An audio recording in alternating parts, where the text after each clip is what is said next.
Love GAA history? Then you'll love going deeper with Over the Bar's Camogie Club membership. For just €5 a month, you'll get exclusive member-only episodes and series, early ad-free access to the main podcast, plus detailed show notes, a newsletter, and the chance to have your questions answered. Join Michael Foley and Kieran O'Hara as they uncover the stories, the legends, and the questions that shaped our games. Don't just listen, be part of the club. Join now at overthebar.club.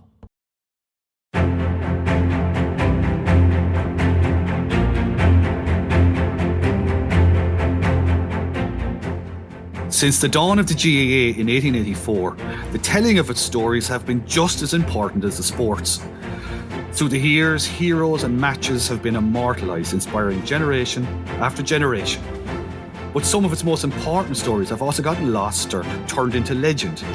And in this series, we will explore some of the GAA's most fascinating forgotten tales, separating rumour from reality and myth from the truth that is often more amazing than the fiction. I'm Michael Foley. And I'm Kieran O'Hara. So join us for Over the Bar, exploring the histories of the GAA.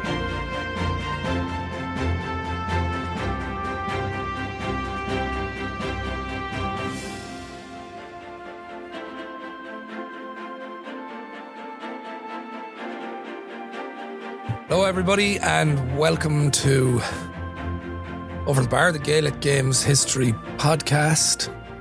And we're still in our series of All-Ireland finals, Michael. At the ladies' football finals at the weekend, we've got the Camogie finals ahead of us. Seems like an apt time to delve into the history of Camogie a bit.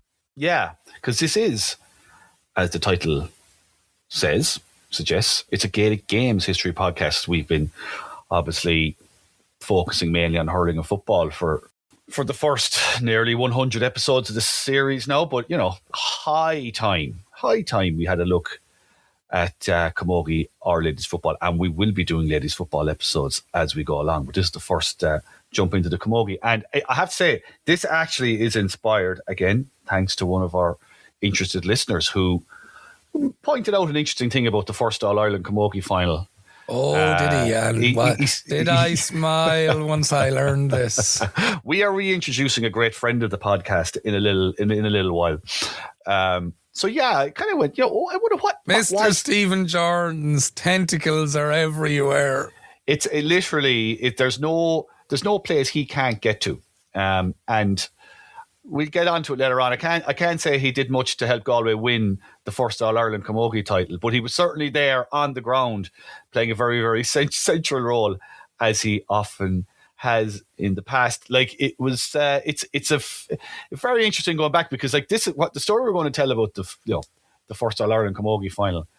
It's, first of all, why it took so long to play the damn thing. What stopped them having an All-Ireland final for so many years? And what stopped them is it's an extraordinary tale, really, of characters involved in the rising, in the revolution of the period, the politics that followed independence that really, really got stuck into Camogie in a big way. The impact of the Tailteann Games is in this. Got some very, very colourful, charismatic people involved in this. And, a lot of the issues actually that you see with Camogie now, we will come across them in the next little while, telling this story as well. Let's get into it. My question to you, Michael, is why did it take almost 30 years to play the first All-Ireland Camogie final? Like all of the reasons I just mentioned: politics, organising teams, personality clashes, rebellions. All that stuff came into it. Because, for anyone who may not know, the Camogie Association, we all know the GAA was formed in 1884. Camogie was formed in 1904. Now, it went in and out of existence to some degree for the first 15, 20 years. Sometimes it was stronger than it was at other times. But that's the start point, is 1904. And there was attempts to have an inter-county Camogie championship in 1911, 1917, 23, and in 1928 as well. And it was only in 1932 that they finally played a championship, and it was actually an open draw. There wasn't a provincial championship to this, and it was like they went back to an open draw, I think sometimes in the 1970s. But the very first one had 10 counties in it. It was meant to take place over the summer in 1932, but because of the Tailteann Games, it was postponed, and there was games played in the autumn, and it dragged on then into the summer of 1933, apparently because Wexford, who were a very strong team in it, couldn't get a team together to play their next game after winning their first round. So they had to hold everything up. But it eventually got played on the 30th of July 1933. Is the very first All-Ireland Camogie final. So what's that? Nearly 29 years? Well, 29 years after its formation, they finally play an All-Ireland final. And like, you know, county teams were they playing club championships prior to this? Yeah, it was very much a club game. And what you found was, through the 1920s in particular, like there was an explosion of interest through the 1920s in Camogie, probably prompted by the Tailteann Games, because Camogie was part of the Tailteann Games. We will come back to that though in a minute, because there is a frankly incredible story about Camogie in the first Tailteann Games in 1924. But it was starting to build. And when you go through the newspaper from that period, you flick onto a newspaper from any area, like Ulster, Cavan, Donegal, Antrim, whatever, out west, Galway, Mayo, Roscommon, Sligo, Cork, all parts of Munster, Leinster, and you were finding pockets of Camogie. Clubs were starting up. It was very much a club-based games. What you also found, though, in terms of the intercounty, was they started playing selected teams in, like, say, for example, you might have a feis or a summer fair, and they'd play a Camogie game in conjunction, one of the attractions. And it might be Tipperary and Limerick, for example, would have played during a fair, you know. And that suddenly the idea of, oh, we've got all these clubs, maybe we can start making county teams. And that was always the dream of the people who were in, you know, putting the Camogie Association together from the very beginning. And that's something I've seen here, for instance. Like hurling wouldn't be huge in Mayo, obviously, but Camogie was very prevalent as late as the 1960s. You know, you would see ads in the papers for Dohuma versus Ballina Camogie exhibition on the day of a fair or some other activity, as you say. So until the Ladies Football Association is formed, Camogie is the Gaelic game for women. Very, very much so. And interesting you should mention Mayo, because one of the most influential people in Camogie of all time, the man whose name is on the All-Ireland trophy, the O'Duffy Cup, the man who donated the cup, it was named in his honour, I think it was the following year after the first All-Ireland, is a man called Sean O'Duffy from a place called Killawalla, which I believe is quite near Westport. Fascinating guy. He moved to Dublin for work. I think he was an electrician, and he ended up working in the civil service many years later. But in his younger days, he was in Dublin. He was actually in Dublin during the lockout. And he took part in the Great Lockout. Jim Larkin was a great hero of his. In years to come, his wife Kathleen was really into Camogie as well. She used to supply regular updates to the newspapers and so on. So it was a real team effort. But Sean O'Duffy, actually, he was a soccer player and a referee in the early 1910s. But somewhere along the way, he got interested in Camogie. He was a founder member of Kilmacud Crokes GA Club. He was part of a movement that sponsored the idea of calling Jones's Road Croke Park. As I said, the Camogie Association was formed in 1904, but by 1910, it already needed reviving. And he was part of the group that helped to revive the Camogie Association. They got 11 counties involved. That was 1910. But he also joined the Irish Volunteers. He fought in the so he's a product of the age. He's being nationalised over the course of this period. We come across these guys in the GA all the time. Young men who are coming out of, you know, who are being born and reared during the 1890s and the early 1900s. And it's not that they're radicalised, but they find an interest. His father was an RIC officer, as a matter of fact. It was his mother. She was a native Irish speaker. And she seemed to have very much imbued him with an interest in Gaelic culture, folklore, songs, the language, and so on. And when it came to when it came to the Rising, he was a volunteer. He was in the forecourts, and that was an area where the fighting was at its fiercest. Like he fought around North King Street, Church Street. There was some severe battles there. After the Rising, he was imprisoned in Stafford Jail, which was also where Michael Collins was. And in years to come, he would have been part of Collins's intelligence unit. I don't think he was part of Collins's squad, but he was certainly involved in intelligence. And he was proud of that period of his life. He actually kept his volunteer uniform. And when it came to the 50th anniversary of the Rising in 1966, he was actually able to wear his volunteer uniform. He kept himself in good shape, Kieran. He wore his uniform during that commemoration in Dublin. So he was a great figure in Camogie. He kept it going.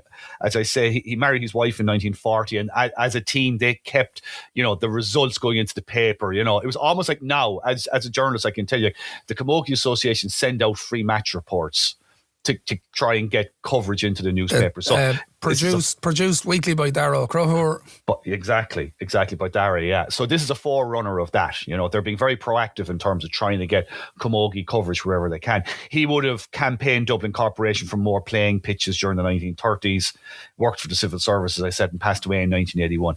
A major figure.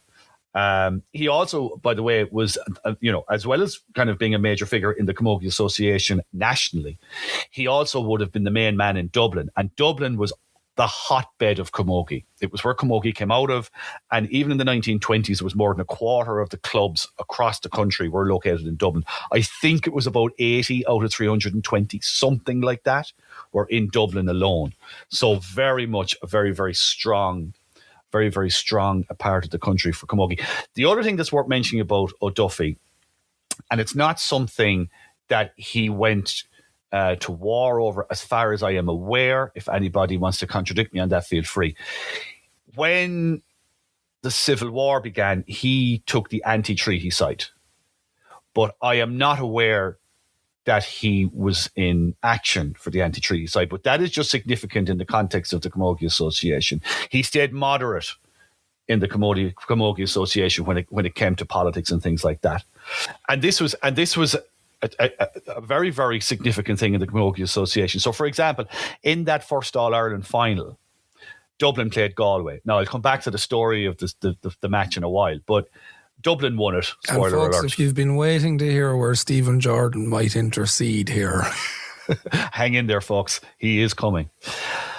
The captain of the Dublin team was a woman called Maura Gill, better known as Molly Gill. Now, as well as being the captain, she was also the president of the Camogie Association at that time. And indeed, O'Duffy presented her with the cup because she couldn't really present it to herself. Molly Gill is another fascinating character. She was born in 1891. At the age of 17, she was employed in Coola Press. Now, there was a certain strain of person interested in the Irish cultural and literary revival who will go, it's Coola Press. The Yeats sisters, the W.B. Yeats. So she would have known all those. She would have known Maud Gonne. She would have engaged with W.B. Yeats as well. Very much, again, into sport. She was there when Camogie started in Kilmacud along with Sean O'Duffy, joined Cumann na Món. And she also took the anti-treaty side after the War of Independence and the truce. And she was involved in the Civil War. She was arrested in 1923, along with the Camogie Association Secretary, Anya Ní Rian.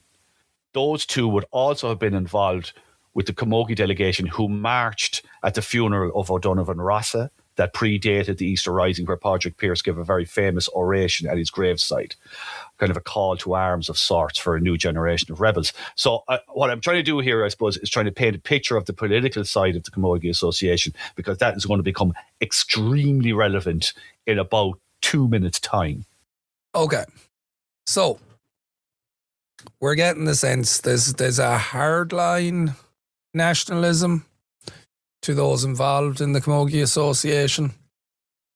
How does that play out in terms of, you mentioned the Tailteann Games, so that the nascent state, one of the big things is the Tailteann Games in terms of their attempt to nation build. And you mentioned that Camogie was a part of the Tailteann Games. So how did that occur? So for that very reason, we're looking for Gaelic sport to include in it. And, as ladies football is not in existence at this point. So you have hurling, football, and camogie. To this point, people might be wondering about inter-county teams. There, as we mentioned earlier, there aren't really any inter-county teams as such. The closest thing you have to inter-county competition is the Ashbourne Cup, which is the third level game, the third level competition. So you have Cork. They're described as Cork, Dublin, and Galway, but it's obviously it's the colleges. But it's UCC, UCG, and UCD. Exactly, they're representative teams. Love GEA history? Then you love going deeper with Over the Bar's Camogie Club membership.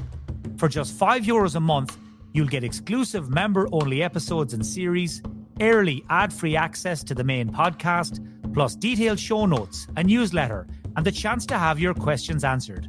Join Michael Foley and Kieran O'Hara as they uncover the stories, the legends, and the questions that shaped our games. Don't just listen, be part of the club. Join now at overthebar.club. For the Tailteann Games of 1924, there are enough clubs now in Britain as well, in particular Manchester and Liverpool, to put together a British team, in London also.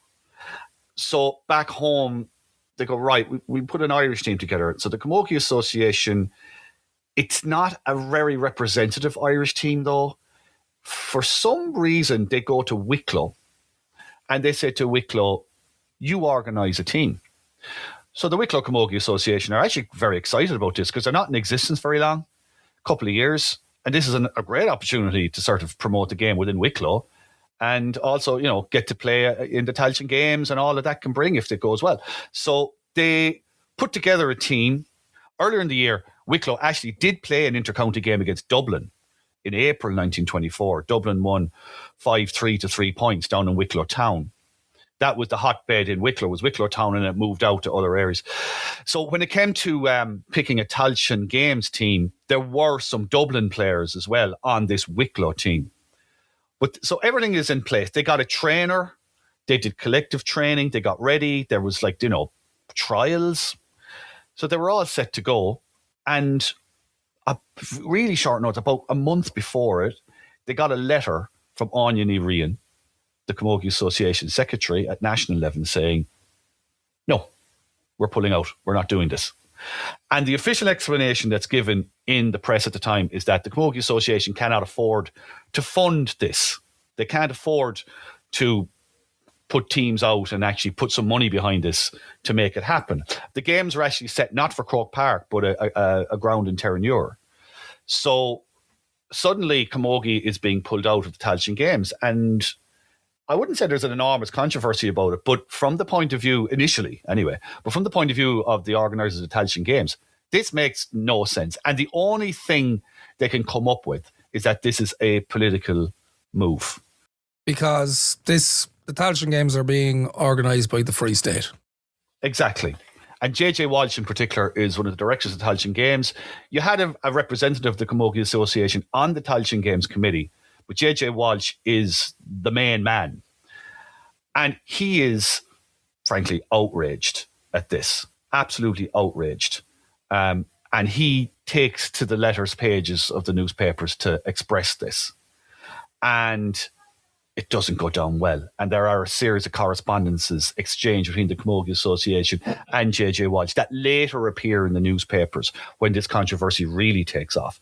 And it's very much, it's the Camogie Association going, no, this is not political. We are an apolitical sporting organisation open to everybody, all denominations. This has nothing to do with politics. But we just can't afford to do this. So JJ Walsh, in his letters, are saying he regrets very much that the Camogie Association are taking this decision, but they are determined to get players and a team into the Tailteann Games which, quote, refuse to permit themselves to become the tail end of politicians to represent Ireland, and in the absence of an early reversal of the decision of your letter, etc., they're happy to come back. If the Camogie Association decide at any point we want to submit a team, you can.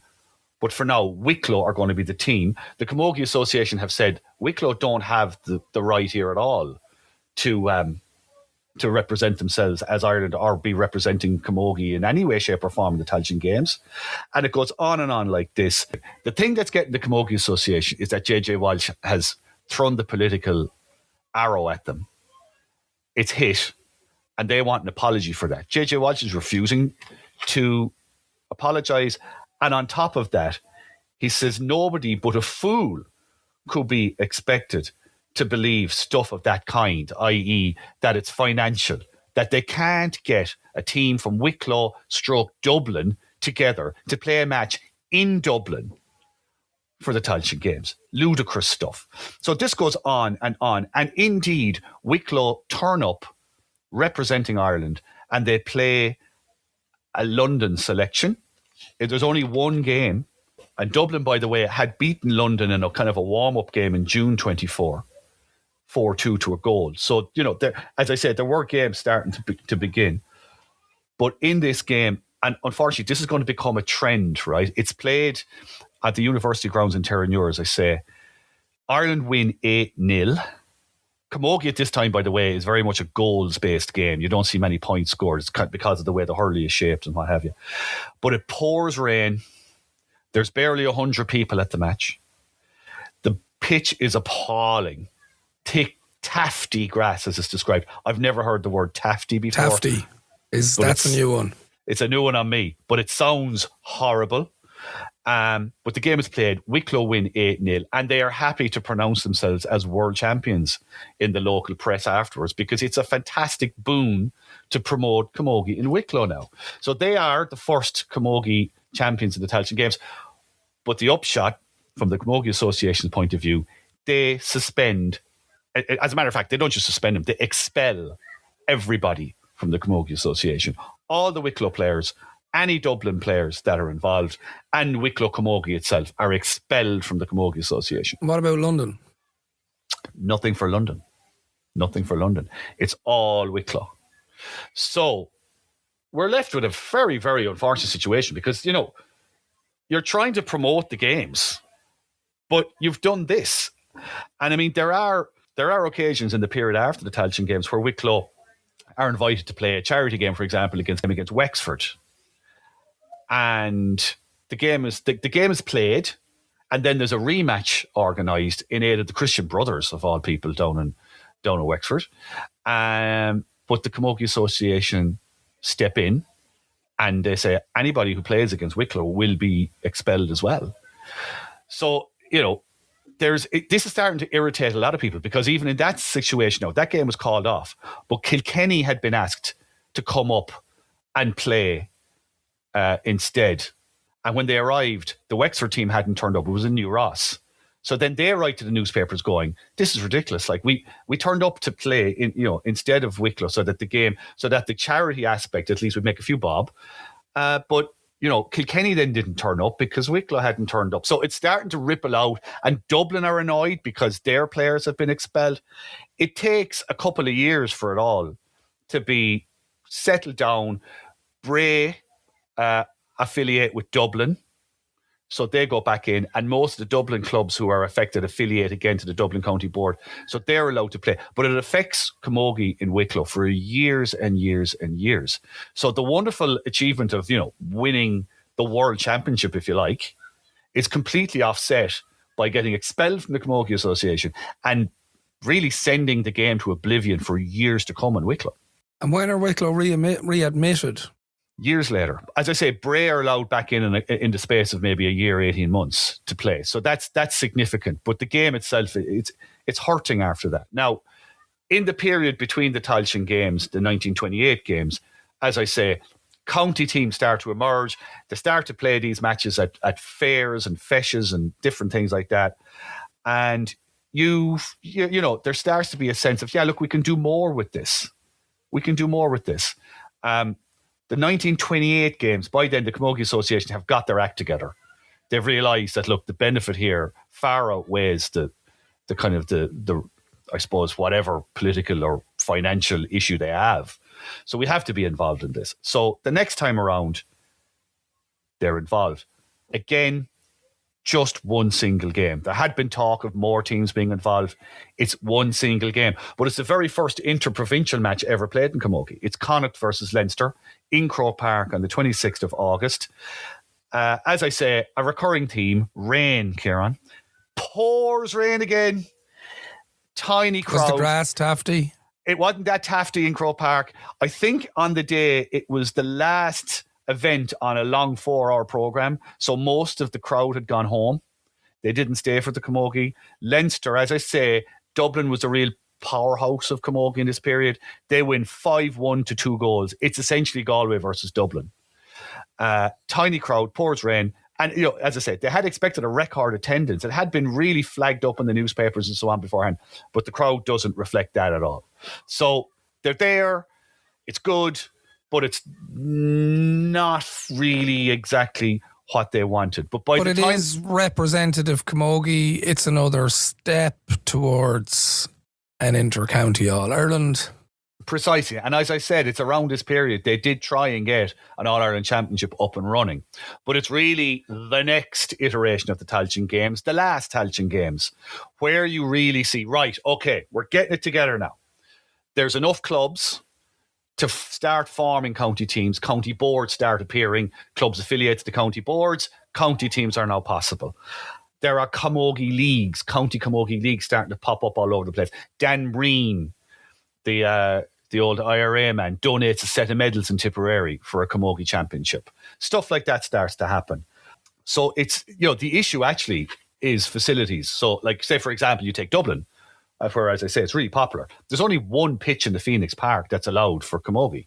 So they really, they're struggling. They're struggling for places to play. There's a pre-Congress Congress. Imagine that, Kieran, called not just one Congress. We're going to have a pre-Congress Congress in Camogie in 1932, which is actually pushed on into 1933 as these things happen. Basically to kind of work out, okay, we've got all these clubs springing up. We got to organise this a bit better. So let's get it organised before we go to Congress and start making rules and different things around it. There's another significant development, which I dare say any sporting organisation would be delighted with now, which is this is the period when the Coláiste Ulmhuacán, the preparatory colleges, have been set up. And in the girls' colleges, particularly, the sport that's played is Camogie. So you're training the next generation of teachers in the country, and the sport they're playing is Camogie. Yeah. And they've also, by the way, they've changed the rules and stuff a bit. They've made it easier to play Camogie. The sticks are lighter than they would have been. Everything is they're just making it more user-friendly as a game in the background in terms of the rules. Now, you do find in this period that a lot of clubs, they're using hurling rules instead of Camogie rules. There's confusion over the number of players on each team. That's why they're calling a pre-Congress Congress, because they want to kind of formalise all this stuff and not waste time at Congress on it, I guess. So it's very much in a formative stage in the 20s, heading into the 30s. But as I say, by the Tailteann Games of 1932, and maybe again, it's some of that unfortunate timing for Camogie. As they really embrace the Tailteann Games is dying on its ass. This is the last Tailteann Games. There's a lack of government support for it now by 32. We're in the era of hair shirt economics in Ireland. So money is tight. They don't really want to spend it on the Tailteann Games anymore.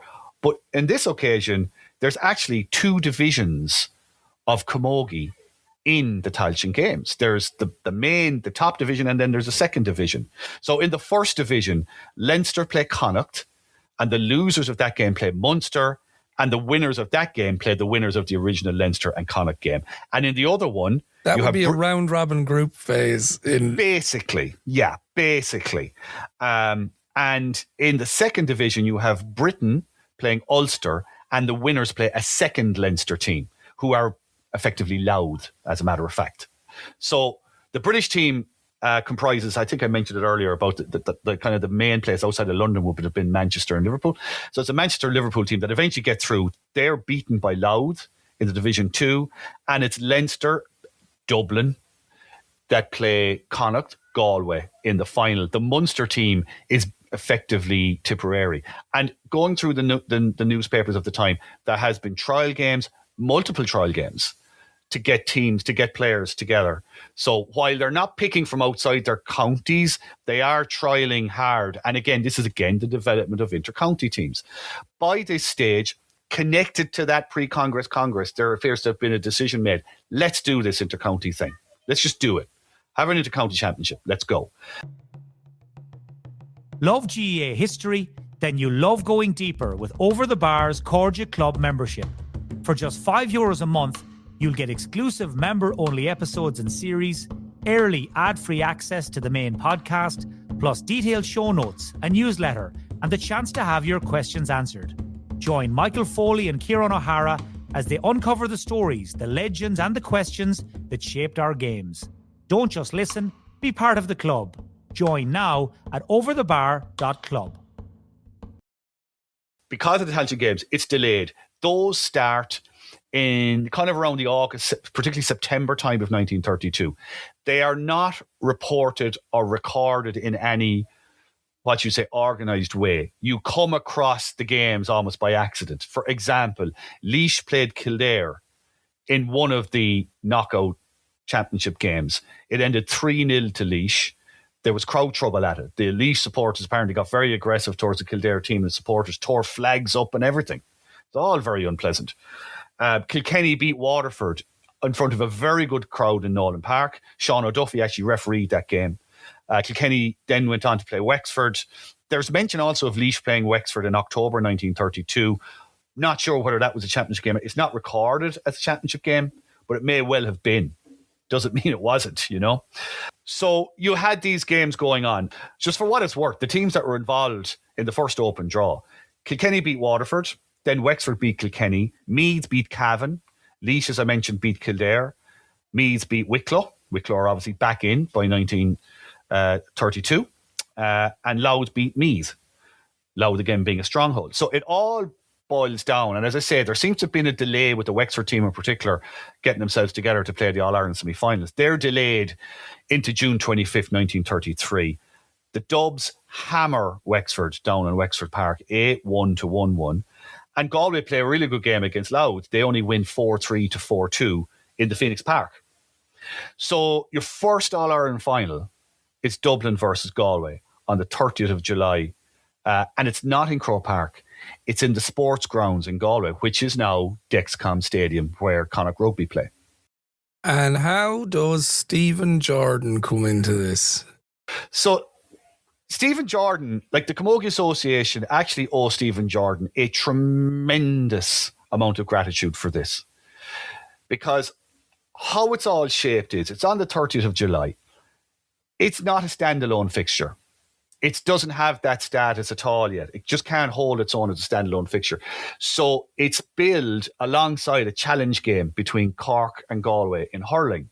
Now, there is a tremendous welcome for the Dublin Camogie team and the Cork hurling team when they arrive in Galway. There's tar barrels and a torchlit procession for them the night before into Ayr Square, and everybody's so happy to see them, and they're all going to be playing these Galway teams the following day. And when it comes around to the following day, they go out to the sports grounds. And as I say, and that recurring theme again, rain. Another major event. It's okay, Dexcon has a 4G pitch. Yeah. It was fine. No one noticed it in 1933. It was grand. It was grand. Luckily, they had it just put in a month before. It poured rain. And it poured rain so badly. There was about 4,000 people at the match. It poured rain so badly that the senior hurling challenge game beforehand was blown up 10 minutes before the end. So the hurlers played their match, blown up 10 minutes before the end. There was actually a discussion, should we even play the Camogie final now? There was 4,000 people in the ground. Other estimates for the Camogie final said there might have been 1,000 people in there, so a lot of people just walked. On top of that, and this is where our friend Stephen Jordan comes in, the referee, JJ MacDonald from Meath, didn't turn up for whatever reason, so they had no referee. So into the breach. So a Galway referee with some record for procuring All-Irelands for Galway steps into the breach. Cape billowing behind him like Superman. I just wonder how was it JJ McDonald, the referee that was? Yeah. I wonder how he was prevented from participating. Somehow he came out that morning and found his tires slashed at home, and he's like, "Why is this? What's after happening to my tires? Why I can't get to Galway now?" Oh, I'll have to call somebody in Galway. And Stephen Jordan was there anyway because he had refereed the challenge game beforehand. Because at this point, Stephen Jordan, as well as being, as you say, one of the most influential administrators in GAA history, and without a doubt, the most influential administrator in Galway GAA history, he was also a very well-known referee. He had refereed the 1930 All-Ireland hurling final. He will referee the 1933 All-Ireland hurling final a couple of months after this match, and also the 1934 All-Ireland hurling final. So on this very day in 1933, he becomes the first and possibly the only referee to referee an All-Ireland Camogie final and an All-Ireland hurling final. And he has refereed All-Ireland football finals. He has. What a record. This man, there's no end to him. So it's in the sports grounds. It's a decent game. Dublin win, as I say, 3-2 to 2 points. It sounds like they won it in the first half, really. But it's a terrific moment because, no more than the first All-Ireland hurling final, first All-Ireland football final.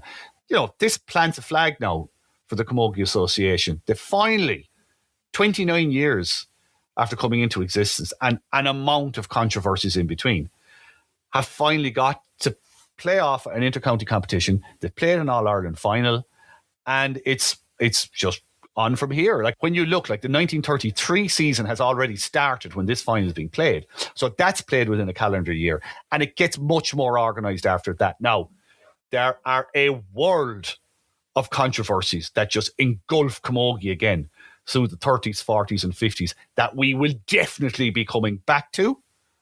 But for now, I think we've had just about enough controversy, Kieran, when it comes to Camogie, and we should just doff the cap at Sean O'Duffy and all the other administrators and players and officials and everybody else, and Stephen Jordan, who helped get this thing together in front of a very small crowd on an appallingly rainy day in the sports grounds in Galway, and made a very, very significant piece of history happen.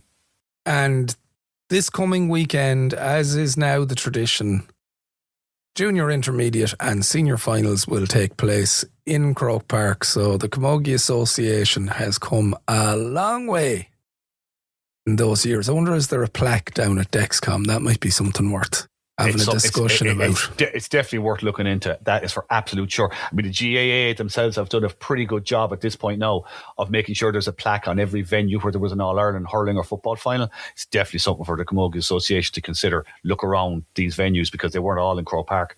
Galway Sports Ground being the very first place to start. Mick, there's a lot in that I wasn't expecting. I just needed to know, could Stephen Jordan get to a place where Galway could say he got us another one? Well, I mean, he did the performance of the referee is not referenced. I think the very fact that they had a referee was just enough for them at that point. Thanks for that. That was terrific. I'll be there on Sunday, as I have been for the last number of years. It's a great occasion for the Camogie Association, as were the ladies' finals last weekend.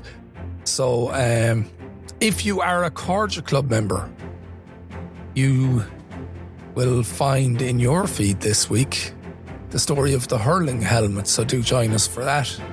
And next week, we will be back with the story of a famous, dare I say, one of the most famous All-Ireland hurling semi-finals. So join us for that. In the meantime, like, share, subscribe, all that good stuff. And we'll talk to you then. Torara.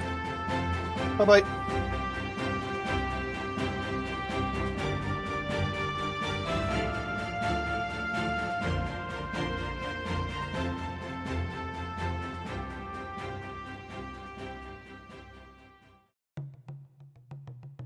Love GAA history? Then you love going deeper with Over the Bar's Camogie Club membership. For just €5 a month, you'll get exclusive member-only episodes and series, early ad-free access to the main podcast, plus detailed show notes, a newsletter, and the chance to have your questions answered. Join Michael Foley and Kieran O'Hara as they uncover the stories, the legends, and the questions that shaped our games. Don't just listen, be part of the club. Join now at overthebar.club.